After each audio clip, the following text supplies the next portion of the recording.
मैं Vikas Kumar Shikshalaya the home of education में आपका स्वागत करता हूं। बच्चों, जैसा कि आपको याद होगा कि मैंने अपने चैनल पे उन बच्चों के लिए जो बैंक और एसएससी जैसे कॉम्पिटिटिव एग्जामिनेशन की तैयारी करते हैं, इंग्लिश लैंग्वेज में वोकैबुलरी की एक सीरीज़ शुरू कर रखी है। उस सीरीज़ की अगली वीडियो मैं जल्द ही लेकर के आने वाला हूँ, लेकिन मेरी आज की जो वीडियो है वो वर्ड पावर के रिगार्ड में नहीं है।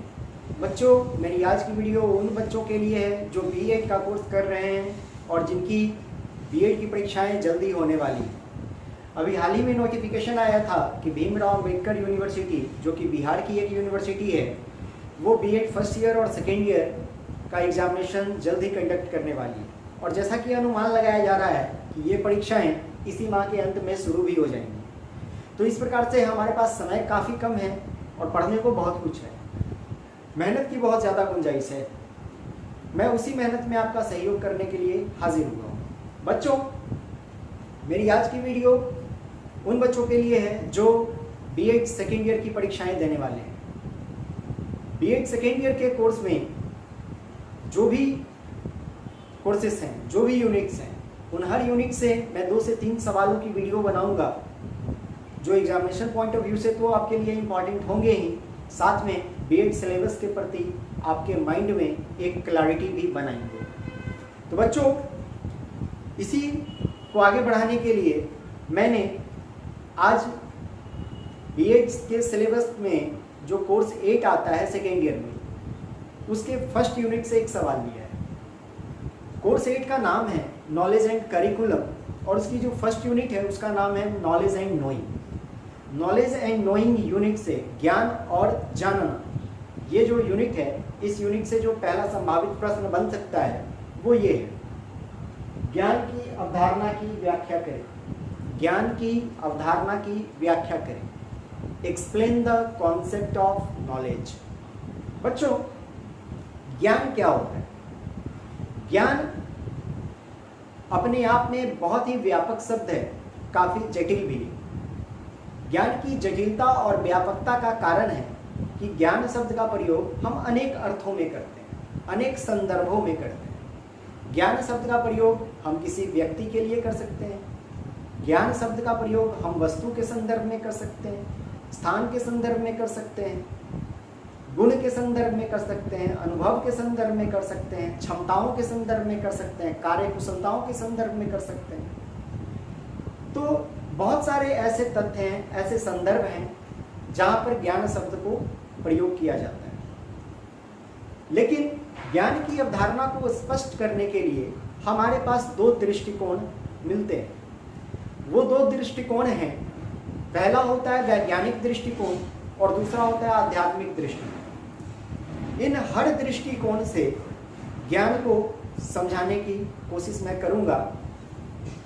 आइए देखिए, ज्ञान क्या है? वैज्ञानिक दृष्टिकोण। ज्ञान के 2 दृष्टिकोण हैं, वैज्ञानिक दृष्टिकोण और आध्यात्मिक दृष्टिकोण। सबसे पहले हम बात करते हैं वैज्ञानिक दृष्टिकोण की, कि वैज्ञानिक दृष्टिकोण से ज्ञान क्या होता है। वैज्ञानिक दृष्टिकोण में ज्ञान की अवधारणा को स्पष्ट करते हुए बताया जाता है कि जो जीवधारी हैं, जो समस्त जीवधारी हैं, जो जीव हैं, उन सभी के शरीरों में कुछ संवेदी अंग होते हैं। उदाहरण स्वरूप आप मानव का शरीर ले सकते हैं। मानव के शरीर में 5 संवेदी अंग होते हैं: आँख, नाक, कान, जीभ और त्वचा। आँख, नाक, कान, जीभ और त्वचा, ये 5 संवेदी अंग तंत्रिकाओं की मदद से ब्रेन से कनेक्टेड होते हैं, मस्तिष्क से जुड़े हुए होते हैं। और इन संवेदी अंगों को जब भी कुछ एहसास होता है, जब भी कुछ फीलिंग होती है, जब भी कुछ संवेदना होती है, तो उस संवेदना से संबंधित सूचना वो ब्रेन को ट्रांसफर करते हैं तंत्रिकाओं के माध्यम से। संवेदी अंगों को जब भी कुछ महसूस होता है तो वो तंत्रिकाओं के माध्यम से ब्रेन को सूचना भेजते हैं। और हमारा जो ब्रेन है वो काफ़ी कमाल का डिकोडर है। ज्यों ही उसे सूचना प्राप्त होती है, वो इस बात का पता लगा लेता है कि ये सूचना किस अंग के द्वारा भेजी गई है। उसके बाद वो 2 तरीके से रिएक्ट करता है। यदि उसे लगता है कि मुझे संवेदी अंग को ये आदेश देना चाहिए कि तुम रिएक्ट करो, तो वो संवेदी अंग को रिएक्शन का आदेश देता है। लेकिन संवेदी अंगों से प्राप्त सूचना अगर इस प्रकार की हुई कि ब्रेन को लगे कि उसे इस सूचना को स्टोर करना चाहिए, तो ब्रेन क्या करता है, उस सूचना से संबंधित एक विशेष प्रकार की प्रोटीन सिंथेसिस करता है, जिस प्रोटीन के मॉलिक्यूलर स्ट्रक्चर में उस सूचना के सारे इंफॉर्मेशन एम्बेडेड होते हैं, और इस प्रकार से वो सूचना हमारे ब्रेन में स्टोर हो जाती है और हम कहते हैं हमें ज्ञान की प्राप्ति हो गई। ज्यों-ज्यों व्यक्ति की उम्र बढ़ती है, इस प्रोटीन के जो बॉन्ड होते हैं वो बॉन्ड कमजोर पड़ने लगते हैं, और ज्यों ही बॉन्ड कमजोर होता है हमारी याददाश्त भी कमजोर होने लगती है, और हम कहते हैं कि ज्ञान हमारा घटता जा रहा है, हमारा ज्ञान कम होता जा रहा है। तो वैज्ञानिक दृष्टिकोण से ज्ञान क्षणभंगुर है। ज्ञान की प्राप्ति होती है तो ज्ञान का ह्रास भी होता है। एक समय ज्ञान की प्राप्ति हुई, ब्रेन ने उसे स्टोर किया, और बढ़ती उम्र के साथ वही ज्ञान लोप हो गया, विलोपन हो गया उस ज्ञान का। तो बेसिकली वैज्ञानिक दृष्टिकोण हमें यह बताता है कि हम ज्ञान किस प्रकार से प्राप्त करते हैं। अब दूसरे दृष्टिकोण की तरफ आते हैं, आध्यात्मिक दृष्टिकोण। आध्यात्मिक दृष्टिकोण में हमें ज्ञान के बारे में क्या जानना है वो देखते हैं। दार्शनिकों के मन में आरंभ से ही यह बहुत ही कौतूहल का विषय रहा है कि ज्ञान शब्द की व्याख्या की जाए, और ज्ञान शब्द की व्याख्या करने के लिए उन्होंने दर्शन की एक अलग शाखा का ही विकास कर डाला, जिसे ज्ञान मीमांसा कहा जाता है। ज्ञान मीमांसा दर्शन की वह शाखा है जिसमें ज्ञान से संबंधित विज्ञान का अध्ययन किया जाता है। ये जो ज्ञान मीमांसा है, ये अंग्रेजी शब्द एपिस्टेमोलॉजी का हिंदी रूपांतरण है, और ये जो एपिस्टेमोलॉजी है ये यूनानी शब्द एपिस्टीम और लॉगस से बना हुआ है। एपिस्टीम प्लस लॉगस मिल करके एपिस्टेमोलॉजी बनाता है। ये जो एपिस्टीम है, एपिस्टीम का अर्थ होता है ज्ञान, और लॉगस का अर्थ होता है विज्ञान या अध्ययन। इस प्रकार से एपिस्टेमोलॉजी का अर्थ होता है ज्ञान का विज्ञान, जिसे दर्शन की भाषा में ज्ञान मीमांसा कहा जाता है। इस प्रकार से ज्ञान मीमांसा दर्शन की उस शाखा के रूप में विकसित हुई जहां हमें ज्ञान के विज्ञान को समझने में मदद मिलती है। दर्शन में ज्ञान मीमांसा का ज्यों ही उद्भव हुआ, ज्ञान के कॉन्सेप्ट को समझने के लिए बहुत सारे प्रयास किए जाने लगे, और इस एपिस्टेमोलॉजी का आधार तैयार होता है। एपिस्टेमोलॉजी के आधार में, एपिस्टेमोलॉजी के कॉन्सेप्ट के अनुसार ज्ञान की विवेचना किस प्रकार की गई है, आइए देखते हैं। एपिस्टेमोलॉजी में कहा गया है कि जैसे ही मानव धरती पर पहली बार अवतरित हुआ, तो उस वक्त उसके रहन सहन, खान पान के तौर तरीके जो थे वो काफी गलत थे, काफी खामियां थी उन तरीकों में। धीरे धीरे मानव जो है यहाँ की प्रकृति से जुड़ता गया और प्रकृति से नई नई चीजें सीखता गया। वो नए नए तरीके से काम करता गया, और फिर उसने तय किया कि हमारे जीवन को आधुनिकता के आधार पर ही आगे बढ़ाना है, आधुनिकता के व्यवहार पर ही हमारे जीवन को विकसित करना है। हम और अपने जीवन को विकसित करेंगे, आधुनिक बनाएंगे, और इसकी होड़ में मानव तरह तरह के कार्य करता गया, तरह तरह के प्रयास करता गया। कुछ में उसे सफलता भी मिली, कुछ में असफलता का भी सामना करना पड़ा। जिस जिस जगह पे मानव को अपने प्रयासों में सफलता मिली, वो सारी सफलताएं उसके विकास में सहायक सिद्ध हैं। और धीरे धीरे इस प्रकार से मानवों में सोचने और समझने की शक्ति का विकास हुआ। वो ये तय करने में सक्षम हो गए कि क्या उनके लिए सही है, क्या उनके लिए गलत है। जिस समाज में वो रहते हैं उस समाज के लिए क्या सही है, उस समाज के लिए क्या गलत है। और इस सोच समझ की जो क्षमता है, इसी को दार्शनिकों ने ज्ञान का नाम दिया। तो ज्ञान जो है आध्यात्मिक दृष्टिकोण से सोचने समझने की वो क्षमता है जिसके आधार पे हम अपने जीवन को सरल बनाते हैं, सुसज्जित करते हैं और आगे की तरफ बढ़ते हैं। दार्शनिकों ने ज्ञान मीमांसा के अंतर्गत ज्ञान की जो परिभाषा बनाई है वो कुछ इस प्रकार है। किसी वस्तु, व्यक्ति या कार्य विधि को समझना, उसका पूरा अनुभव करना तथा समय आने पर उसका उचित उपयोग करना ही ज्ञान है। किसी व्यक्ति, वस्तु या कार्य विधि को समझना, उसका पूरा अनुभव करना और समय आने पर उसका उचित प्रयोग करना ही ज्ञान है। ये जो ज्ञान है, जब हम इसमें आगे बढ़ते हैं तो ज्ञान मीमांसा बताता है कि ज्ञान के 3 संघटक होते हैं, ज्ञान के 3 कंपोनेंट होते हैं। ये 3 संघटक हैं ज्ञेय, ज्ञाता और साधन। ज्ञेय, ज्ञाता और साधन। ज्ञेय क्या होता है?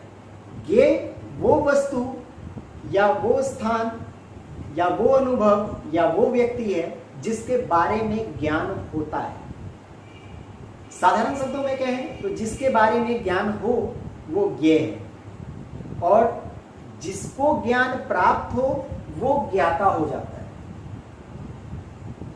जिस प्रक्रिया से ज्ञान की प्राप्ति होती है उस प्रक्रिया को साधन के रूप में नामित किया जाता है। तो इस प्रकार से ज्ञान मीमांसा के अंतर्गत ज्ञान के 3 कंपोनेंट हैं, ज्ञेय, ज्ञाता और साधन। ज्ञान मीमांसा में बताया गया है कि ज्ञान की धारणा में 3 बातों का महत्व होता है। ज्ञान की धारणा में 3 बातों का महत्व होता है। वो 3 बातें क्या है? पहली बात है सत्यता, कि ज्ञान जो है वो सत्य होना चाहिए। दूसरी बात है सत्यता का प्रमाण, दूसरी बात है सत्यता में विश्वास, और तीसरी बात है सत्यता के लिए प्रमाण। तो ज्ञान के संदर्भ में ये 3 बातें काफी महत्वपूर्ण हैं। सत्यता, सत्यता में विश्वास और सत्यता के लिए प्रमाण। कोई भी बात ज्ञान का रूप तभी लेती है जब वो सत्य हो, उस बात में हमारा विश्वास हो और उस सत्य के लिए हमारे पास पर्याप्त प्रमाण हो। जैसे एक उदाहरण के रूप में अगर समझें तो आज हम कहते हैं पृथ्वी गोल है, पृथ्वी गोल है, पृथ्वी गोल है, ये बात सत्य है और इस सत्य में हम पूर्ण विश्वास रखते हैं। विश्वास का कारण है कि इस बात के लिए हमारे पास प्रमाण भी है। हमने देखा है जो भूगोल के छात्र होंगे वो अच्छे ढंग से समझते होंगे, या बचपन में हमने भी कहानियां सुनी हैं कि अगर मैं धरती के किसी एक स्थान से चलना शुरू करूं और किसी एक ही दिशा में बढ़ता जाऊं, तो एक दिन एक समय ऐसा आएगा जब मैं वापस से उसी स्थान पे पहुंच जाऊंगा जहां से मैंने शुरुआत की थी। इससे ये बात साबित होती है कि पृथ्वी गोल है, पृथ्वी गोल है। अगर पृथ्वी चपटी होती तो मैं वापस कभी भी अपने आरंभिक स्थान पर नहीं पहुंच पाता। तो पृथ्वी गोल है, ये जो बात है ये सत्य भी है, इसमें हमारा विश्वास है। और हमारे विश्वास का कारण क्या है? क्योंकि हमने अपने अनुभवों से जाना है कि पृथ्वी गोल है। तो यह है ज्ञान की अवधारणा, वैज्ञानिक दृष्टिकोण के अनुसार से और आध्यात्मिक दृष्टिकोण के अनुसार से। इस ज्ञान की अवधारणा में हम कुछ और बातें जोड़ेंगे जिसमें हम ये समझेंगे कि भारतीय दार्शनिकों के दृष्टिकोण से भारतीयों के दृष्टिकोण से ज्ञान क्या है, तब जाकर के आपका ये उत्तर कंप्लीट हो जाए। तो आइए पहले आप इसका स्क्रीनशॉट ले लीजिए, फिर मैं आगे बढ़ता हूं।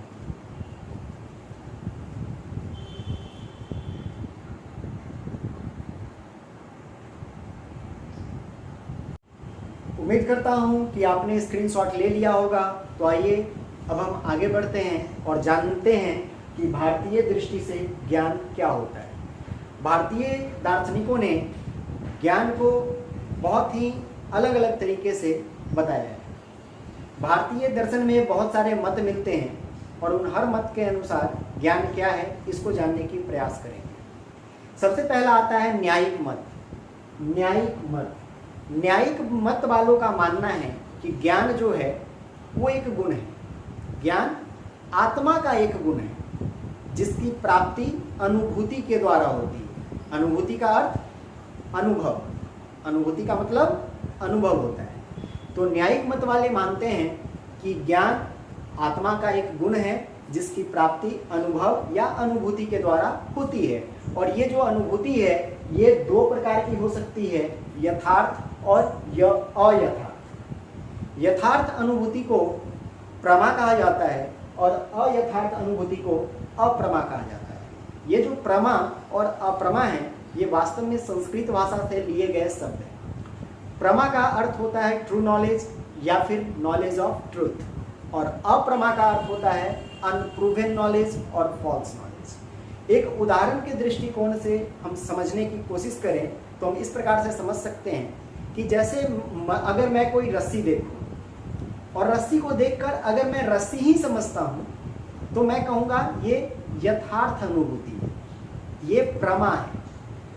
इसके विपरीत अगर मैं रस्सी को देखूं और गलती से मैं उस रस्सी को सांप समझ बैठूं तो ये यथार्थ नॉलेज नहीं, ये अयथार्थ अनुभूति है जिसको मैं अप्रमा कहूँगा, अनप्रूवन है और फॉल्स नॉलेज। तो इस प्रकार से न्यायिक मत में हमें ज्ञान की व्याख्या मिलती है। अगला मत है सांख्य मत।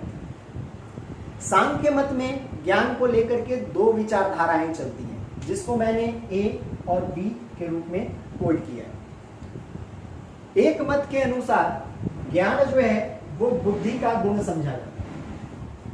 सांख्य मत के एक कॉन्सेप्ट के अनुसार ज्ञान को बुद्धि का गुण या धर्म समझा जाता है, और चूंकि बुद्धि का विकास प्रकृति में होता है इस कारण से ज्ञान को प्रकृति का गुण या धर्म बताया जाता है। फिर से सांख्य मत की एक विचारधारा के अनुसार ज्ञान को बुद्धि का गुण या धर्म समझा जाता है, और चूंकि बुद्धि का विकास प्रकृति में हुआ है, प्रकृति में होता है, इस कारण से ज्ञान को प्रकृति का गुण या धर्म बताया जाता है। और दूसरा कॉन्सेप्ट कहता है कि ज्ञान का संबंध पुरुष से है, ज्ञान का संबंध पुरुष से है, और चूंकि पुरुष एक तत्व है, एक द्रव्य है, इस कारण से ज्ञान भी द्रव्य है।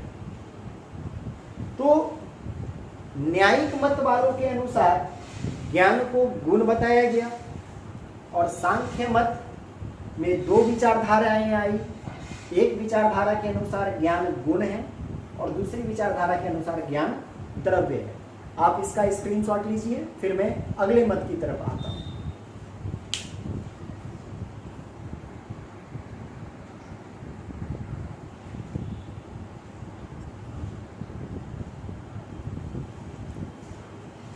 उम्मीद करता हूं कि आपने स्क्रीनशॉट ले लिया होगा। तो आइए आगे बढ़ते हैं। भारतीयों के अनुसार ज्ञान का जो तीसरा मत है वो मीमांसा दर्शन में मिलता है। मीमांसा दर्शन के कॉन्सेप्ट के अनुसार बात की जाए तो मीमांसा दर्शन में भी ज्ञान को लेकर के दो तरह के मत देखने को आते हैं। ये दो मत क्या हैं? ये दो मत हैं, एक प्रभाकर मत है और दूसरा है भट्ट मत।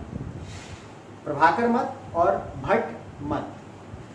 प्रभाकर मत के प्रणेता प्रभाकर मिश्र हैं और भट्ट मत के प्रणेता कुमारिल भट्ट हैं। तो आइए देखते हैं प्रभाकर मत क्या कहता है और भट्ट मत क्या कहता है? प्रभाकर मत के अनुसार ज्ञान यथार्थ और अयथार्थ दो तरीकों में बांटा जाता है। ज्ञान को यथार्थ और अयथार्थ दो तरीकों में बांटा जाता है। ये उसी तरह का डिवीजन है जैसा हमने न्यायिक मत में देखा है। न्यायिक मत के अनुसार भी ज्ञान को अनुभूति के अनुसार से अर्जन किया जाता है और अनुभूति दो प्रकार की होती है, यथार्थ और अयथार्थ। प्रभाकर मिश्र भी कहते हैं कि ज्ञान दो तरह के हो सकते हैं, यथार्थ और अयथार्थ।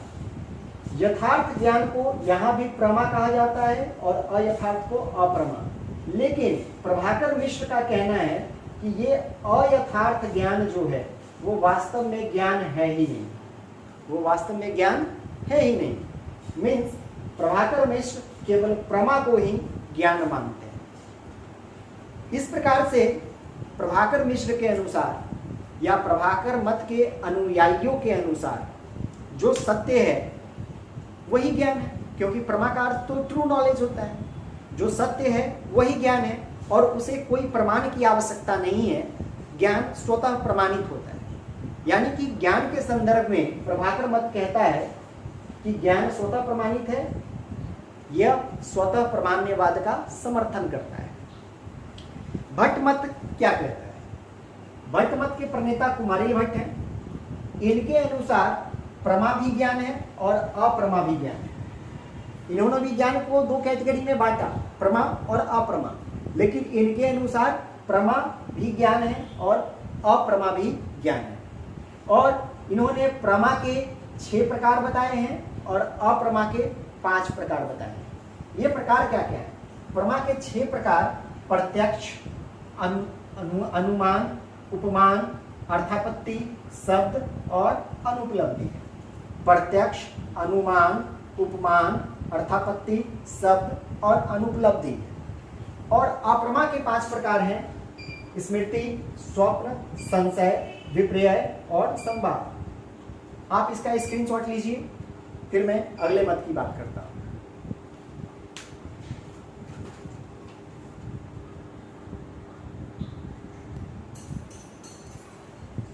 उम्मीद करता हूं कि आपने स्क्रीनशॉट ले लिए होंगे। तो आइए अगले मत की तरफ बढ़ते हैं। अगला मत है जैन मत। जैन मत में ज्ञान को लेकर के बड़ी ही छोटी अवधारणा है। वो ये है, जैन मत वाले ज्ञान को चेतना से जोड़ते हुए जीव का गुण बताते हैं। जैन मत वालों का कहना है कि ज्ञान जो है वो चेतना है, कंसाइयसनेस। ज्ञान हमारी चेतना से जुड़ा हुआ है, कंसाइयसनेस से जुड़ा हुआ है। और चूंकि ये हमारी चेतना से जुड़ा हुआ है तो ये हमारा गुण हुआ। यानी कि यहाँ पे नोटेबल पॉइंट ये है कि जैन मत वालों के अनुसार भी ज्ञान गुण है। ज्ञान क्या है? गुण है, हमारा गुण है, आत्मा का गुण है। फिर अगला मत वेदांत मत है। वेदांत मत में ज्ञान को 2 दृष्टिकोणों से समझाया गया है: पारमार्थिक दृष्टिकोण और व्यवहारिक दृष्टिकोण। पारमार्थिक दृष्टिकोण ज्ञान के बारे में क्या कहता है और व्यवहारिक दृष्टिकोण ज्ञान के बारे में क्या कहता है, एक एक करके देखते हैं। पारमार्थिक दृष्टिकोण के अनुसार ज्ञान चेतना से जुड़ा हुआ है, ज्ञान चैतन्य है। और पारमार्थिक दृष्टिकोण आत्मा को भी चैतन्य मानता है। तो चूंकि ज्ञान भी चैतन्य है, आत्मा भी चैतन्य है। फिर पारमार्थिक दृष्टिकोण वालों का यह भी मानना है कि आत्मा परम तत्व भी है। तो इस हिसाब से ज्ञान को भी परम तत्व होना पड़ेगा। समझने की कोशिश करनी। पारमार्थिक दृष्टिकोण वाले कहते हैं कि ज्ञान चेतना है और आत्मा जो है वो भी चेतना है। ज्ञान भी चेतना है, आत्मा भी चेतना है। फिर पारमार्थिक दृष्टिकोण वाले ये भी मानते हैं कि आत्मा परम तत्व है। तो चूंकि आत्मा परम तत्व है और आत्मा चेतना भी है, तो ज्ञान को भी परम तत्व होना पड़ेगा, क्योंकि ज्ञान भी चेतना है। ज्ञान भी चेतना, आत्मा भी चेतना। इसलिए जब आत्मा परम तत्व होगा तो ज्ञान भी परम तत्व होगा। इस प्रकार से पारमार्थिक दृष्टिकोण से वेदांत में ज्ञान को द्रव्य बताया गया है।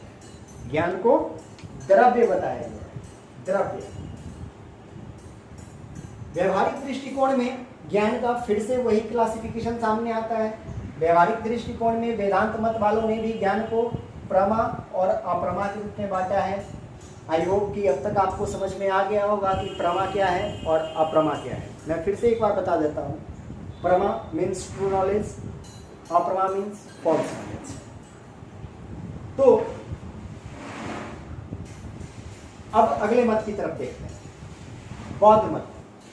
बौद्ध मत ज्ञान के बारे में क्या बात बोलता है? बौद्ध मत में ज्ञान को लेकर के फिर से दो परिकल्पनाएं हैं, दो कॉन्सेप्ट चलते हैं, जिसे मैंने फिर से ए और बी से कोट किया है। बौद्ध मत के अनुसार ज्ञान का पहला कॉन्सेप्ट आता है योगाचार विज्ञानवाद से और दूसरा कॉन्सेप्ट आता है शून्यवाद से। योगाचार विज्ञानवाद का कॉन्सेप्ट के अनुसार अगर बात करें तो ज्ञान क्षणभंगुर है, ज्ञान हमेशा के लिए नहीं होता है, ज्ञान एक समय के बाद समाप्त हो जाता है। इसलिए ज्ञान की क्षणभंगुरता के कारण योगाचार विज्ञानवाद ने ज्ञान को शाश्वत नहीं माना है। ज्ञान हमेशा के लिए नहीं, ज्ञान थोड़े समय के लिए। तो योगाचार विज्ञानवाद के अनुसार ज्ञान शाश्वत नहीं है। बौद्ध मत के अगले कॉन्सेप्ट शून्यवाद के अनुसार ज्ञान को क्या है बताया गया है। शून्यवाद के अनुसार ज्ञान जो है न तो द्रव्य है, न गुण है, न क्रिया है, तो ज्ञान क्या होगा? शून्यवाद के अनुसार ज्ञान न तो द्रव्य है, न गुण है, न क्रिया है। शून्यवाद कहता है कि ज्ञान शून्य है, लेकिन यहाँ पे शून्य का अर्थ क्या हुआ? शून्यता का अर्थ है वाणी से परे होना, शब्दों से बाहर होना, शब्दों से परे होना। मीन्स ज्ञान वो चीज है जिसे हम शब्दों में बयान नहीं कर सकते हैं, ऐसा मानना है शून्यवाद के अनुयायियों का। तो इस तरीके से हमने देखा कि अलग अलग मत वाले किस तरह से ज्ञान की व्याख्या करते हैं। कोई ज्ञान को तत्व मानता है, कोई ज्ञान को क्रिया मानता है, कोई ज्ञान को गुण मानता है। इस प्रकार से ये प्रश्न ज्ञान की अवधारणा की व्याख्या करें पूरा होता है। ज्ञान की अवधारणा की व्याख्या करें अगर ये प्रश्न हमारे एग्जामिनेशन में आता है तो सबसे पहले हम इसको कैसे लिखेंगे? सबसे पहले हम ये बताएंगे कि ज्ञान क्या है। ज्ञान के लिए दो दृष्टिकोण जो मैंने पहले बताए, वैज्ञानिक दृष्टिकोण और आध्यात्मिक दृष्टिकोण, उनको एक्सप्लेन करने के बाद में फिर हम भारतीयों के मतों के अनुसार ज्ञान की व्याख्या करेंगे। और भारतीयों के मतों के अनुसार ज्ञान की व्याख्या में कुल मिलाकर के 6 मत हुए, इसकी व्याख्या करेंगे और उसके बाद निष्कर्ष पे आएंगे। और निष्कर्ष कैसे लिखना है वो मैं आपको बताता हूं, पहले आप इसका स्क्रीनशॉट ले लीजिए।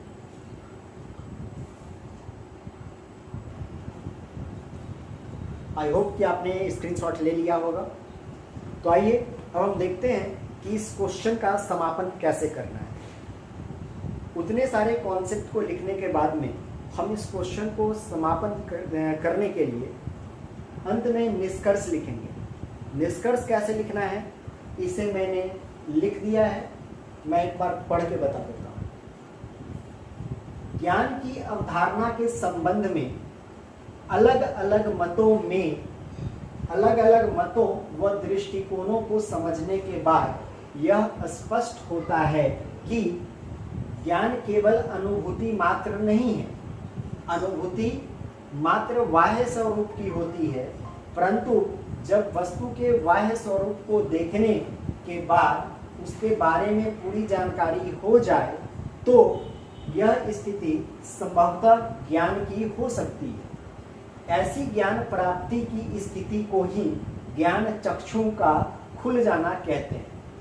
शिक्षा यदि हमारे ज्ञान चक्षु खोल दे तो ज्ञान इंद्रियों के अनुभव तक ही सीमित नहीं रहता, अपितु इंद्रियों से प्राप्त अनुभूतियों से भी छात्र को ज्ञान की प्राप्ति होती है, जिसके लिए कर्म, ज्ञान व भक्ति में समन्वय आवश्यक है। तो इस प्रकार से हम इस क्वेश्चन का निष्कर्ष लिख सकते हैं। इस निष्कर्ष में मैंने क्या लिखा है इसको थोड़ा समझते हैं। इस निष्कर्ष में मैंने ये बातें लिखी हैं कि अब तक हमने ज्ञान के बारे में जो भी समझा, उससे किसी ने कहा कि ज्ञान कर्म है, क्रिया है, किसी ने कहा कि ज्ञान तत्व है, किसी ने कहा कि ज्ञान गुण है। तो ज्ञान के विभिन्न मतों को देखने के बाद में हम इतना समझ गए कि ज्ञान को केवल बाह्य अनुभूति, बाह्य स्वरूप को देख करके जो चीज़ हमें समझ में आती है हम उसको ज्ञान नहीं कह सकते। ज्ञान इससे बहुत ही ज़्यादा ब्रॉड है, इससे बहुत ही ज़्यादा डीप है। अगर किसी वस्तु को देख करके, उसके बाहरी स्वरूप को देख करके आपको उसके बारे में सारी जानकारी मिल जाए, जैसे कि अगर मैं एक बॉल को देखूं और बॉल को देखने के बाद में मैं समझूंगा कि यार ये बॉल है, ये रबड़ बॉल है, रबड़ से बना है, ये गोल है, गोल तो पृथ्वी ही होती है, पृथ्वी भी होती है। इस तरह की तमाम बातें अगर मैं समझने लगूं तो मैं उसे ज्ञान कहूँगा कि एक वस्तु को कनेक्ट करके मैंने कितनी बारी बातें सीख ली और इसको मैं दूसरे तक शिक्षा के माध्यम से कम्युनिकेट भी कर दूंगा। अपने भाषा के माध्यम से मैं अपने ज्ञान को कम्युनिकेट कर सकता हूँ। ये है निष्कर्ष। और लेकिन बाह्य स्वरूप को देख करके आपके ज्ञान चक्षु खुल जाए, वो जो कहते हैं ना शंकर जी का तीसरा नेत्र खुल गया, हमारा सिक्स सेंस जाग गया। जैसे बुद्ध को बोधि वृक्ष के नीचे ज्ञान की प्राप्ति हुई थी, उनके ज्ञान चक्षु खुल गए थे। उसी प्रकार से अगर किसी वस्तु के बाह्य स्वरूप को देख के आपको उसके बारे में तमाम जानकारियां अगर होने लगे तो इस स्थिति को ज्ञान की प्राप्ति समझा जा सकता है। मगर ये तभी होगा जब आपके कर्म, ज्ञान और भक्ति में समन्वय होगा, बैलेंस होगा। तो इस प्रकार से ये एक क्वेश्चन जो कोर्स 8 के पहले यूनिट से था वो मैंने कंप्लीट करवा दिया। अब आपको इस क्वेश्चन के सारे स्क्रीनशॉट को कंबाइन करते हुए चीज़ों की समझ विकसित करनी है और उसको अपने लैंग्वेज में ट्रांसलेट करके नोट्स बना लेने हैं और याद कर लेने हैं। आज के लिए इतना ही। Good bye, thank you.